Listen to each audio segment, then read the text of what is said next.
Retificação.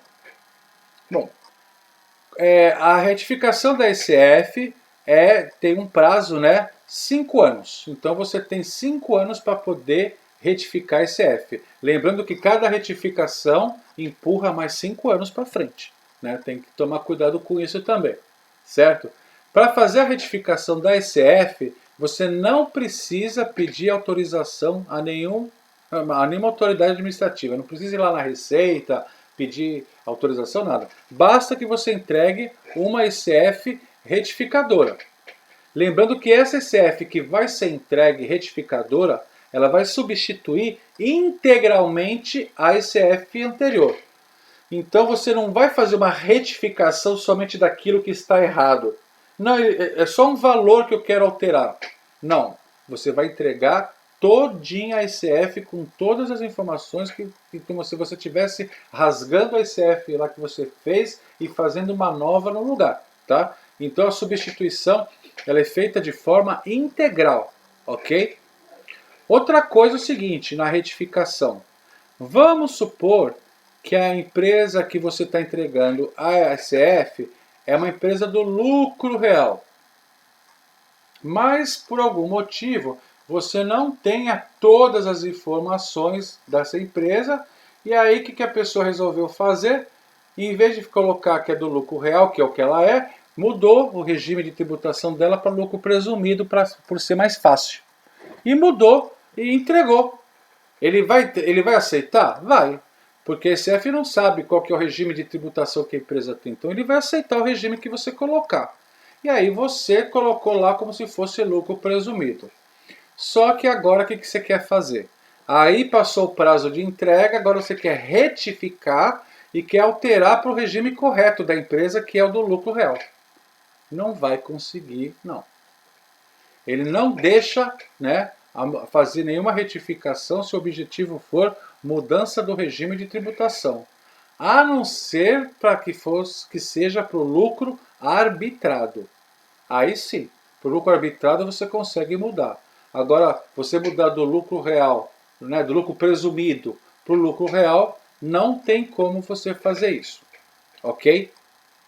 Outra coisa que eu tenho, vamos supor, por exemplo, que eu tenho uma empresa lá do lucro real. E essa empresa, né, eu estou lá para frente, vamos supor, por exemplo, no ano de 2025, ok? Bom, no ano de 2025 é que eu percebi que lá em 2021 eu tive que retificar esse ECF porque encontrei alguns problemas. Consigo fazer essa retificação? Consigo, porque eu tenho um prazo máximo, né, como eu falei, de 5 anos. E aí você foi lá e fez essa retificação de 2021. E como eu disse, é uma empresa do lucro real. E dentro da parte do lucro real, eu tenho lá a parte do Lalur e do Lattes, lá que eu tenho a parte B. E na parte B, o que aconteceu? Afetou as partes dos saldos das contas lá, da parte dos prejuízos, da base de cálculo negativa, e isso afetou para o exercício seguinte, que é 2022. O que eu vou ter que fazer?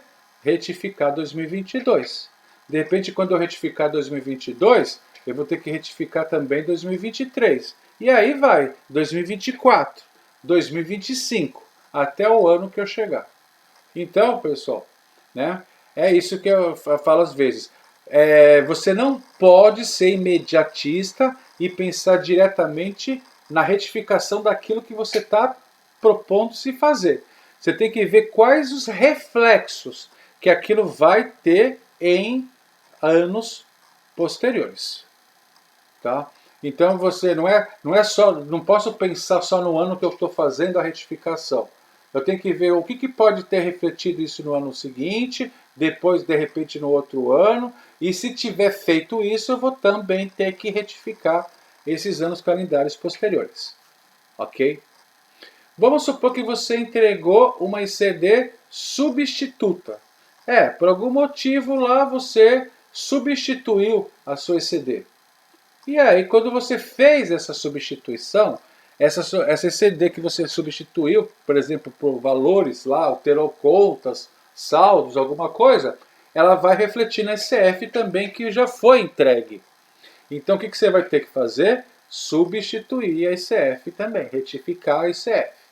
Tá? Então vejam que o que uma substituição de uma escrituração pode afetar na outra escrituração que eu estou fazendo, nesse caso que é a ICF. Tá? A mesma coisa, eu não fiz substituição, eu fiz lançamentos extemporâneos, que a gente chama lançamentos de ajustes de exercícios anteriores. Então, naquele ano calendário que eu estou entregando, eu fiz ajustes de exercícios anteriores referente a anos anteriores. E naquele ano, eu também já fiz ECF referente àquele ano. O que eu vou poder, de repente, ter que fazer? Fazer uma ECF retificadora por conta disso. Eu fiz um ajuste na ECD, por conta de lançamentos, né, contábeis, né? Esses lançamentos alteraram a base de cálculo do imposto de renda, alterou a contribuição social de uma ICF que já foi feita. Essa ICF vai ter que ser retificada. Tá? E, finalmente, vamos supor que quando você fez todos esses ajustes na ICF, você viu que o valor do IRPJ e da contribuição social foram alterados. Mas aí você também já fez uma outra declaração sobre isso, que é DCTF. Você já declarou esses valores, né, em DCTF. De repente você vai também ter que apresentar uma DCTF retificadora. Olha só então, eu tenho ECD, eu tenho ECF e tenho DCTF.